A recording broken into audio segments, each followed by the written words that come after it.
Good morning all of you. मैं doctor Meenu Dochaniya, assistant professor SPC government college Ajmer.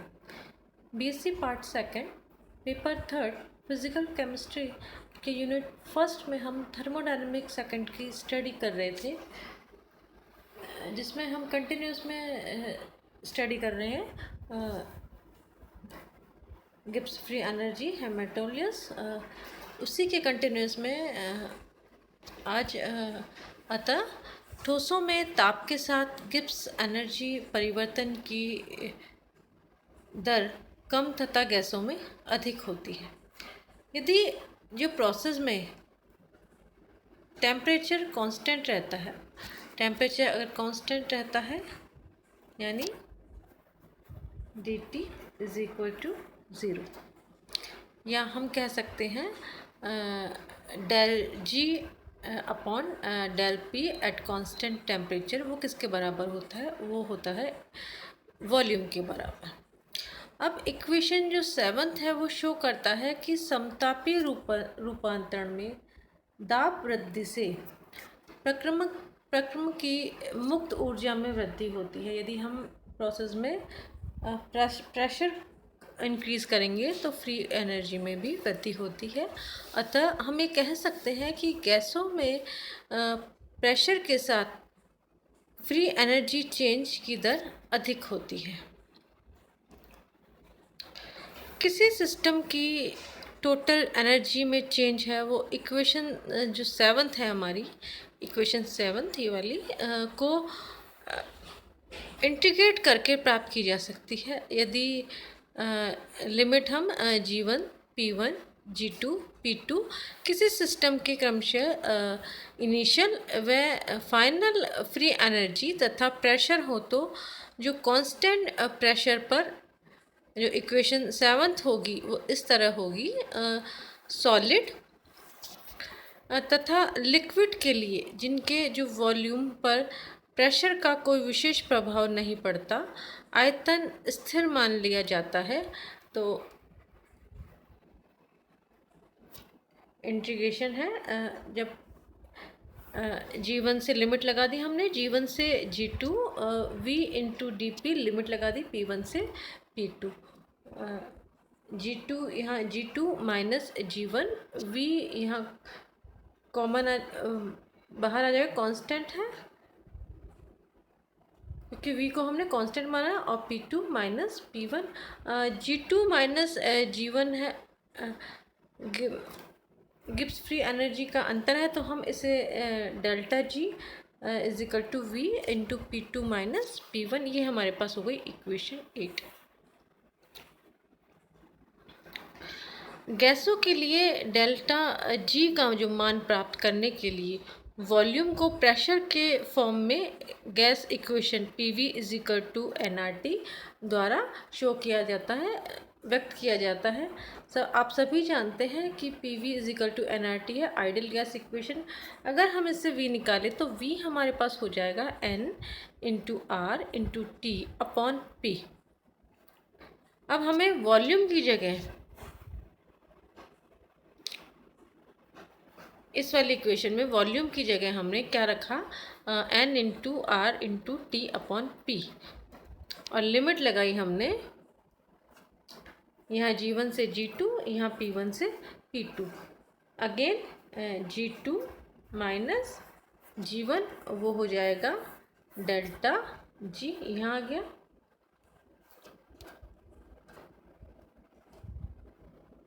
और N R T क्या है? Constant है, तो यहाँ हो जाएगा ln P2 upon P1। Delta G की जो वैल्यू आ जाएगी, अगर ln को लॉग में हम चेंज करते हैं 2.303 nRT log P2 upon P1, ये हो गई हमारे पास equation 9।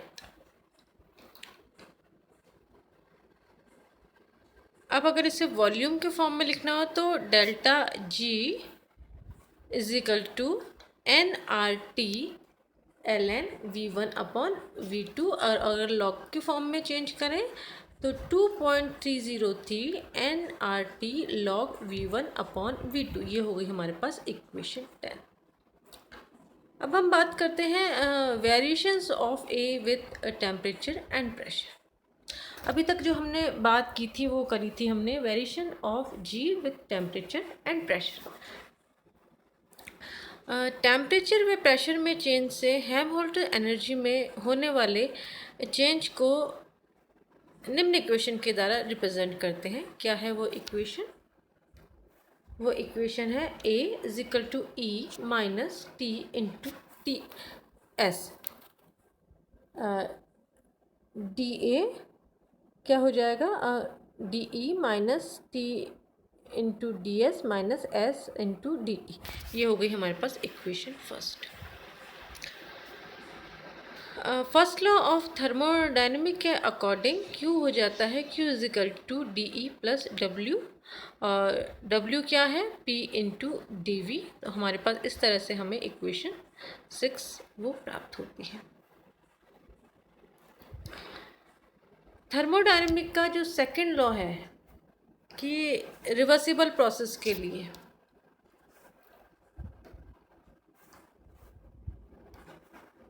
D S is equal to Q upon T, तो टी इंटू डी एस हो जाएगा किसके बराबर हो? क्यू रिवर्सिबल के। तो क्यू रिवर्सिबल को हम यहाँ क्या लिख सकते हैं? हम लिख सकते हैं T into D S is equal to D E plus P into T we.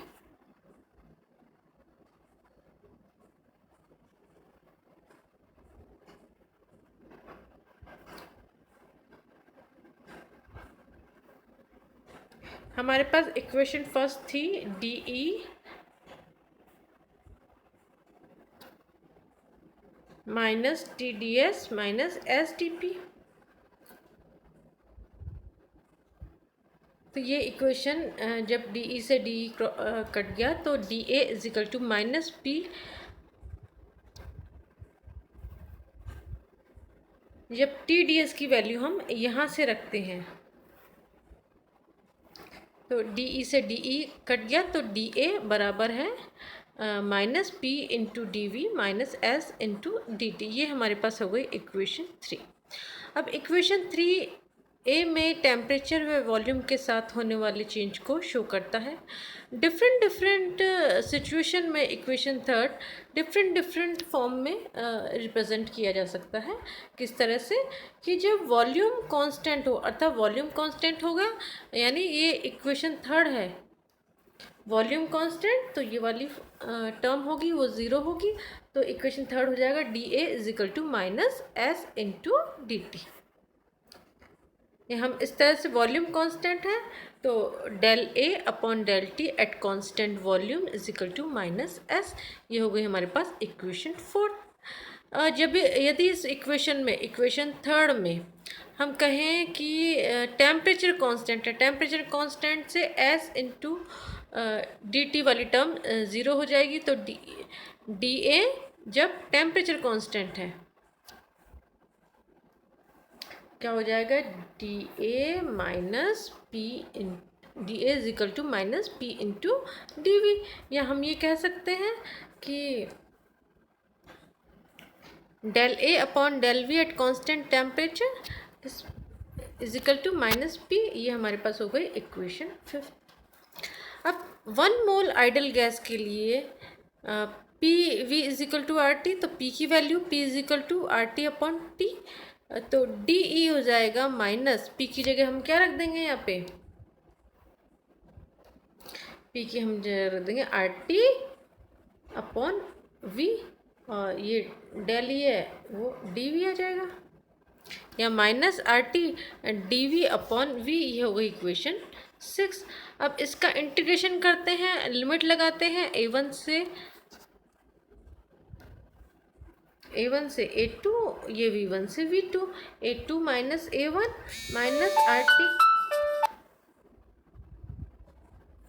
Minus R T ln V2 upon V1, या delta A is equal to R T 2.303 log V1 upon V2। अगर हम minus का sign लगाएंगे V1 ऊपर V2 नीचे, तो N मोल के लिए जो इक्वेशन हो जाएगी वो होगी delta A is equal to 2.303 nRT log V1 upon V2। ये हो गई हमारे पास इक्वेशन 6।